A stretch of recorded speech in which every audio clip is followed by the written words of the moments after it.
मागील 5 वर्षांमध्ये बीडच्या आमदारांना एकही काम धड करता आलं नसल्याचा आरोप करत योगेश क्षीरसागर यांनी शहरातील निकृष्ट रस्त्यांवरून बीडचे आमदार संदीप क्षीरसागर यांच्यावर निशाणा साधलाय।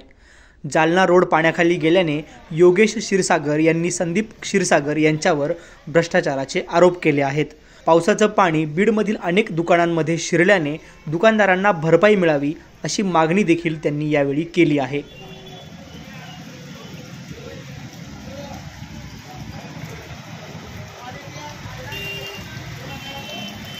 प्रकार असा आहे की 2019च्या निवडणुकीच्या आधी जालना रोड जो मुख्य रस्ता आहे बीड शहरातला, त्याचा एक प्रपोजल आपण तयार केलेलं होतं आणि ते प्रपोजल जवळपास 120 कोटीचं होतं।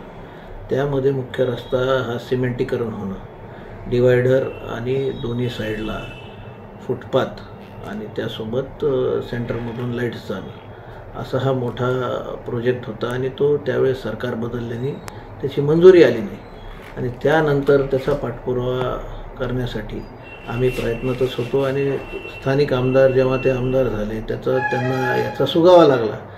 त्यानंतर त्यांनी घाई गडबडीत कुठून तरी काही ना काही निधी आणण्याच्या भानगडी करून हा जवळपास 40 कोटीचा प्रोजेक्ट त्यावेळेस सेंट्रल गव्हर्नमेंटकडनं तो मंजूर झाला आणि त्यामध्ये यांनी आर्थिक अपहार करून स्थानिक जे गुत्तेदार आहेत त्यांना बोलून हे एक निकृष्ट दर्जाचं काम केलं।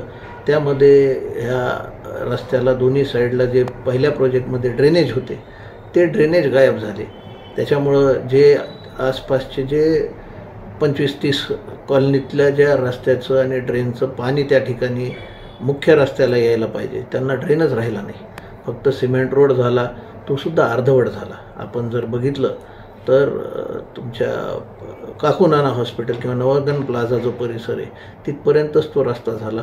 इकडं सुद्धा राष्ट्रवादी भवनच्या अलीकडचा पॅच हा पण मोठ्या प्रमाणात तिथं अर्धवट रस्ता झाल्याने ॲक्सिडेंट झाले, काही लोक गेले तिथं आणि एखादा मोठा पाऊस जसा परवा पाऊस झाला या ठिकाणी, त्या पावसानंतर याला ज्या लागणाऱ्या ज्या गल्ल्या आहेत, जे रोड आहेत आणि तिथल्या ज्या नाले आहेत ते सगळे चोकअप झालेले आहेत आणि त्यामुळं खूप अडचणीचा सामना त्या आसपासच्या नागरिकांना झाला। दुकानात पाणी शिरलं, घरात पाणी शिरलं आणि आपण जर पाहिलं तर डिवायडरसुद्धा अर्धवट झालेलं आहे। डिवायडर जे जालना रोड मुख्य रस्ता आहे,